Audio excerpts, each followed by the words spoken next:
سورہ الشعراء رکوع نمبر 10 تلاوت.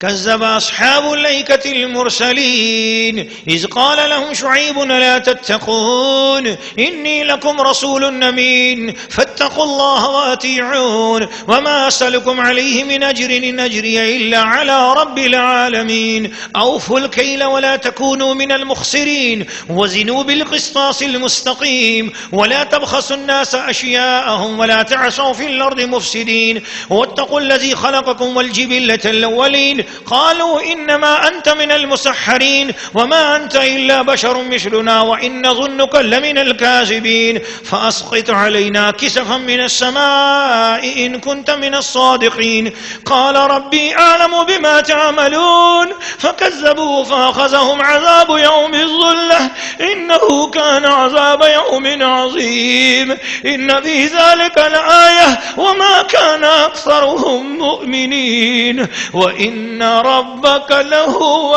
العزيز الرحيم. سورہ الشعراء رکوع نمبر 10 ترجمہ کنز الایمان. بن والوں نے یعنی جنگل والوں نے رسولوں کو جھٹلایا جب ان سے شعیب نے فرمایا کیا ڈرتے نہیں، بے شک میں تمہارے لیے اللہ کا امانت دار رسول ہوں، تو اللہ سے ڈرو اور میرا حکم مانو، اور میں اس پر تم سے کچھ اجرت نہیں مانگتا، میرا اجر تو اسی پر ہے جو سارے جہان کا رب ہے.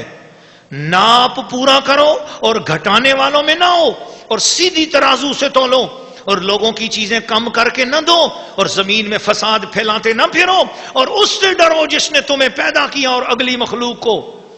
بولے تم پر جادو ہوا ہے، تم تو نہیں مگر ہم جیسے آدمی، اور بے شک ہم تمہیں جھوٹا سمجھتے ہیں، تو ہم پر آسمان کا کوئی ٹکڑا گرا دو اگر تم سچے ہو. فرمایا میرا رب خوب جانتا ہے جو تمہارے کوتک یعنی کرتوت ہیں. تو انہوں نے اسے جھٹلایا تو انہیں شامیانے والے دن کے عذاب نے آ لیا. بے شک وہ بڑے دن کا عذاب تھا، بے شک اس میں ضرور نشانی ہے، اور ان میں بہت مسلمان نہ تھے، اور بے شک تمہارا رب ہی عزت والا مہربان ہے. سورہ الشعراء رکوع نمبر 10 تفسیر. اللہ کے قرآن کو محبت کے کانوں سے سننے والوں اور یقین کے دل کے ساتھ اپنی روح اور جان کو منور کرنے والے خواتین و حضرات، سورہ شعراء کے یہ رکوع نمبر 10 میں جو بات اللہ کریم فرمانا چاہ رہا ہے کہ نبی تمہاری نجی اور ذاتی زندگی کے معاملات میں بھی تمہاری رہنمائی کر رہا ہے، قومی بین الاقوامی زندگی میں بھی تمہارے معاملات کی رہنمائی کر رہا ہے. یہ مت سمجھنا کہ نبی کی تعلیمات تمہارے گھروں تک محدود ہیں، اللہ کے نبیوں کی تعلیمات تمہاری مارکیٹ میں بھی تمہارے ساتھ ہیں. حضرت سیدنا شعیب علیہ السلام جس قوم کی طرف گئے، اصحاب الایکہ، یہ وہ بستی تھی کہ جو شہروں سے دور ایک زبردست قسم کا پرفضا مقام تھا، جس میں بڑی زبردست آبادی، جھرنے، آبشاریں، پہاڑ، بہترین موسم، زبردست قسم کی آب و ہوا، پھلدار درخت، وہاں پر بہترین مارکیٹیں بنی ہوئی، زبردست قسم کے بازار، اور وہ لوگ اس میں رہ رہے ہیں، دنیا سے ان کو خبر ہی نہیں ہے، وہ اپنی دنیا میں مست ہیں، بڑے خوش. زکوٰۃ بھی نہیں دیتے تھے، اور ان کے علاقے میں کوئی سودا لینے کے لیے جاتا تھا تو اس سودے پیسے بھی پورے لے لیتے اور سودا کم دیتے تھے. حضرت شعیب علیہ السلام گئے اور ایک ایک دکاندار کو پکڑ کر فرمایا، ایک ایک مارکیٹ والے کو فرمایا، ایک ایک مرچنٹ سے فرمایا، ایک ایک بزنس مین سے. حضرت شعیب علیہ السلام نے فرمایا او سنو، تم جو اپنی مارکیٹوں میں امن کے ساتھ بزنس کر رہے ہو اور کاروبار کر رہے ہو، یہ امن تمہیں تمہارے رب نے عطا کر رکھا ہے. اس امن کا شکر یہ ہے کہ تیرے دروازے پہ کوئی گاہک آئے، اول تو اسے مسکرا کے ملو، شکر کرو کہ تمہارے لیے اللہ کی روزی لے کر آیا ہے، اس کی قدر کرو. اور اس کی قدر یہ ہے کہ اس کو جب بھی سودا دو پورا پورا تول کر دو.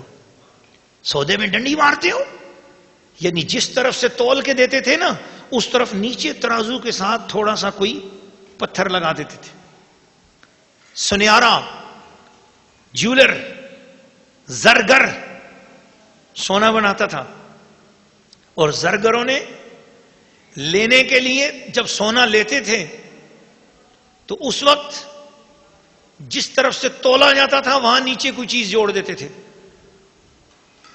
تو اس وقت اس طریقے سے سونا جو ہے وہ زیادہ تلواتے اور کم قیمت پہ دیتے. اور جب دینا ہوتا تو اس وقت سونے کے جس طرف ترازو کی جس طرف سونا تولنا ہوتا وہاں اس کے نیچے کوئی پتھر لگا دیتے. اب ضامن طور پر جو چیز تلی ہے 10 تولے کی، لیکن وہ ہے حقیقت میں 8 تولا. تو اس طریقے سے وہ فراڈ کرتے، اس طریقے سے وہ دھوکہ کرتے. حضرت شعیب علیہ السلام نے جولرز کو منع کیا، ایسے حرکت نہ کرو. آٹا بیچنے والے کو منع کیا، کم نہ تول. چینی بیچنے والے کو، غلہ بیچنے والے کو، سبزی بیچنے والے کو. آج سبزیاں بیچنے والے آٹا، چینی، دال بیچنے والے نہ اللہ کے مہینے رمضان کا لحاظ رکھتے ہیں اور نہ آگے پیچھے لوگوں کی چمڑیاں ادھیڑ رہے ہیں. ناقص مال کو مہنگے داموں خرچ کر، مہنگے داموں بیچ کر غریب لوگوں کو لوٹ رہے ہیں. یہ چند دن کا نفع ہے، ادھر ہی رہ جائے گا. منافع خورو، خدا کے عذاب سے ڈرو. تم منافع خوروں کے لیے قرآن میں آ گیا ہے بیان. پڑھو قرآن مجید. یہ نہ سوچنا کہ شاید دین اسلام مسجدوں میں ہی ہے، مدرسوں والوں کے لیے ہے. اللہ نے پیغمبر مارکیٹوں والوں کے لیے بھی بھیجے تھے. کل کو یہ نہ کہنا کہ ہمیں ہدایت نہیں آئی اور ہمیں نصیحت کوئی نہیں کر کے گیا. تم جتنے مرضی پلازے بنا لو، بڑے بڑے شاپنگ مال بنا لو، بڑے بڑے شاپنگ ایریاز بنا لو، یاد رکھنا ناپ تول کا نظام درست رکھو. اپنی عوام الناس کے لیے، آنے والوں کے لیے زیادہ منافع خوری نہ کرو، بلکہ ان کے لیے آسانی رکھو. ان کو اگر تم پیسے لے رہے ہو تو چیز بھی اچھی اور پوری دو. تو انہوں نے نہیں مانی بات. اللہ پاک نے ایک عجب رنگ کا عذاب ان پہ بھیجا. اللہ اکبر. جب میں نے یہ پڑھا میں رونے لگ گیا. میں نے کہا یا اللہ، آج کے دن ہماری امت مسلمہ کے بھی منافع خور بڑے عجیب ہوتے جا رہے ہیں.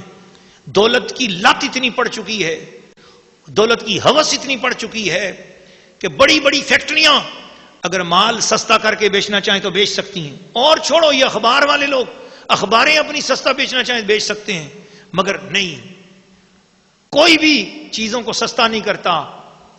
چیزیں مہنگی سے مہنگی، مہنگی سے مہنگی ہو رہی ہیں.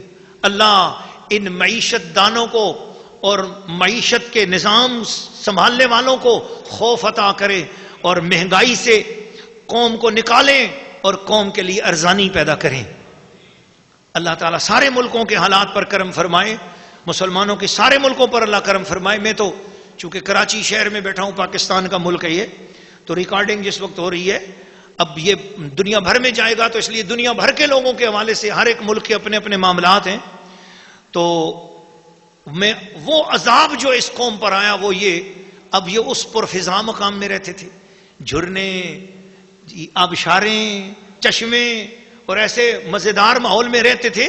تو ان لوگوں کے لیے ہوا یہ کہ جب انہوں نے حضرت سیدنا شعیب علیہ السلام کی نافرمانی کی تو اللہ پاک نے ہوا بند کر دی، شدید گرمی پیدا کر دی، درخت جھلس گئے، پرندے مر گئے، جانور مر گئے. اتنی 7 دن تک گرمی اور لو چلی کہ ان سب لوگوں نے وہاں سے بھاگ کر تہ خانوں میں جا کر پناہ لی. تہ خانے بنائے ہوئے تھے نیچے، ہر گھر کے اندر نیچے انڈر گراؤنڈ، اس میں بڑی ٹھنڈی جگہ ہوتی ہے. لیکن جب وہاں پہنچے تو وہاں بھی بہت زیادہ گرمی، جتنی گرمی باہر اس سے زیادہ گرمی تہ خانوں میں. یہ جو تہ خانوں کے اندر ٹھنڈک ہوتی ہے یہ میرا اللہ پیدا کرتا ہے، اور وہ نہ چاہے تو تہ خانہ بھی ٹھنڈک نہ دے. یہ اے سی، یہ سہولتیں، یہ اس رب کی نعمت ہیں. جب بھی کوئی ایسی دنیاوی نعمت استعمال کرو، سخت گرمی میں تیری گاڑی کے اندر اگر ایئر کنڈیشن لگا ہوا ہے تو ایئر کنڈیشن میں بیٹھ کر کہو الحمدللہ رب العالمین. سخت گرمی ہے باہر، تیرے گھر میں فریج ہے، گویا اللہ نے تیرے گھر میں برف بھی نازل کر دی، ٹھنڈی چیزیں بھی نازل کر دی، مشروب ٹھنڈا، پانی ٹھنڈا کرنے کا تجھے نعمت عطا کر دی. سخت گرمی ہے، غریب آدمی اپنے گھڑے میں رکھ کے پانی پی رہا ہے، اور تجھے اللہ پاک نے فریج کی نعمت دی. غریب آدمی کے پاس تو پانی پینے کے لیے گھڑا بھی نہیں ہے، وہ گھڑے میں رکھ کر پانی پی رہا ہے، اور تجھے اللہ نے فریج کی نعمت دی. کھول دروازہ فریج کا، ٹھنڈا پانی پینے سے پہلے کہہ دے الحمدللہ رب العالمین. تجھے برف چاہیے، تجھے برف کا کھانا کھول، برف لے، لیکن لیتے ہوئے اس رب کو یاد کر جس نے تجھے یہ نعمت عطا کی ہے. جدید اور قدیم نعمتیں استعمال کرو، مگر اللہ کا شکر ادا کرو، اس کی بندگی ادا کرو. لیکن ان لوگوں نے جب نہ شکری کی، وہ کہنے لگے نہیں، یہ جتنی بھی نعمت ہمیں مل رہی ہے یہ ہمارا ایٹماسفیئر ایسا ہے، یہ ہماری کریشن ایسی ہے، یہ تو ہمارے ایٹماسفیئر ماحول کی وجہ سے ہم اتنے خوشحال ماحول میں ہیں. خام خواہ ہمارے اوپر زکوٰۃ لگا رہے ہیں. شعیب علیہ السلام انکار کیا اور شعیب علیہ السلام کو کہا آپ تو ہماری طرح بشر ہیں. تو کتنے کفر کیے. ایک تو ناپ تول کے اندر کمی کرنے کا گناہ، یہ گناہ ایک کبیرہ کیا، اس پر باز نہ آئے، اصرار کیا، اس کو نہ مانا، نبی کی نافرمانی کا کفر. پھر اوپر سے حضرت شعیب علیہ السلام کو جھوٹا کہا. استغفر اللہ. نبی کبھی جھوٹا نہیں ہوتا، نبی کی ہر بات سچی ہوتی ہے. نبی تو جو زبان سے نکالے وہی سچ ہوتا ہے، جو نبی نے زبان سے نہیں نکالا سمجھو جھوٹ ہے، اور جو نبی نے بول دیا سمجھو وہ سچ ہے. ارے بابا، غزوہ احد کا موقع تھا نا، نبی تو نبی کے صدیق کی شان سن لو. حضور علیہ السلام تشریف لائے. ایک عورت، اس کا ایک ہی بیٹا تھا، وہ کھڑی تھی، لوگ آ رہے تھے، اس کا ایک ہی بیٹا تھا جو شہید ہو گیا. حضور سے پوچھا یا رسول اللہ میرا بیٹا. آنکھوں میں آنسو تھے، ماں کی ممتا. حضور کو رحم آ گیا. حضور نے اپنی زبان سے کچھ بتانے کے بجائے فرمایا پچھلے سے پوچھ لو. کیا فرمایا؟ پچھلے سے پوچھ لو. سو وہ حضور آگے بڑھ گئے. پیچھے آ رہے تھے حضرت عمر فاروق. اس عورت نے کہا کہ میرا بیٹا، میرے بیٹے کا کیا حال ہے؟ حضرت عمر فاروق نے فرمایا حضور سے کیا کہہ رہی تھی؟ حضور سے نہیں پوچھا تھا. کہا پوچھا ہے. حضور نے فرمایا پچھلے سے پوچھو. فرمایا پھر پچھلا میں تو نہیں، میرے پیچھے اور بھی ہیں، پھر پچھلے سے پوچھو. پھر اس طرح پوچھتی رہی. پورا لشکر گزر گیا. آخر میں سیدنا صدیق اکبر رضی اللہ تعالیٰ عنہ رہ گئے. تو آپ نے پوچھا، آپ نے اگلوں سے نہیں پوچھا؟ کہنے لگی پوچھا ہے. سب نے کہا پچھلے سے پوچھو، پیچھے تو آپ ہی ہیں. حضرت سیدنا صدیق اکبر نے فرمایا پھر وہ زندہ ہو کے آ رہا ہے وہ. بس اتنا فرمایا. وہ تھا تو شہید، اللہ نے اسے اسی وقت زندہ کر دیا اور وہ چلتا ہوا آ گیا. اللہ پاک اپنے پیاروں کی زبان کی لاج رکھ لیا کرتا ہے. جی اللہ. تو وہ حضور صلی اللہ تعالی علیہ وسلم کی زبان اقدس تو بڑی شان. جی تو 7 دن تک گرمی آئی. جو لوگ یہ سمجھتے تھے ہمارا اپنا ایٹماسفیئر ہے، یہ ایٹماسفیئر کچھ نہیں. یاد رکھنا ہر چیز اللہ کے قبضے میں ہے. اگر تم اللہ کے ہو جاؤ تو جو ایٹماسفیئر تمہارا نہیں، اللہ اس ایٹماسفیئر کو بھی تمہارا کر دے گا. جو ماحول تمہارا نہیں، اللہ ماحول تمہارا کر دے گا. لیکن اللہ کو مانو، اس کی بندگی کرو، اس کے ساتھ کسی کو شریک نہ ٹھہراؤ. نبی کی غلامی کرو، اولیاء اللہ کا ادب کرو، صحابہ کرام کی تعظیم کرو، اہل بیت کا ادب کرو. تمہارا دنیا میں بھی بیڑا پار، تمہارا آخرت میں بھی بیڑا پار. ان لوگوں نے نہ مانا، گستاخی کی شعیب علیہ السلام کے قوم کے ان لوگوں نے.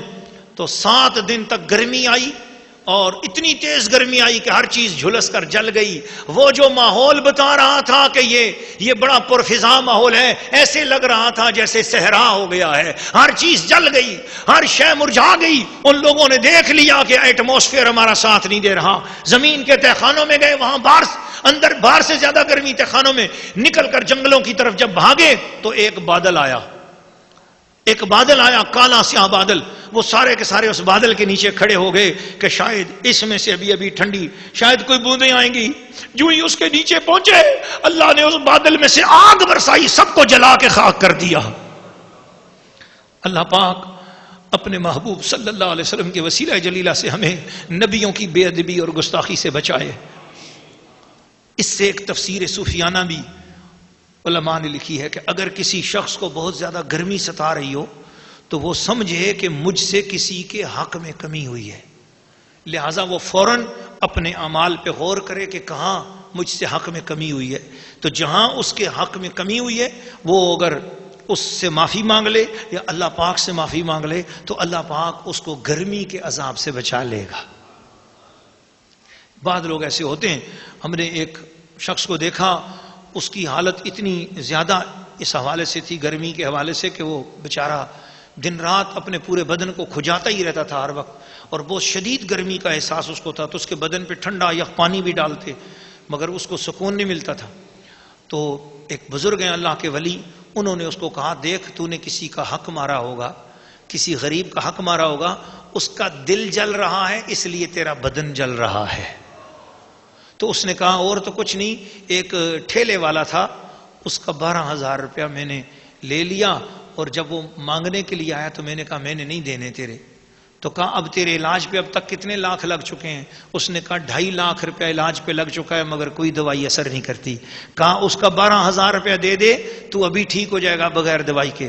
وہ اٹھا، اس نے 2 نفل پڑھے، توبہ استغفار کی، جسم کو کھجاتا جا رہا تھا. اس کے گھر گیا، جا کے اس کو 12,000 دیا، واپس آیا، کوئی کھجلی نہیں تھی، کوئی کچھ نہیں تھا، ٹھیک ٹھاک ہو گیا.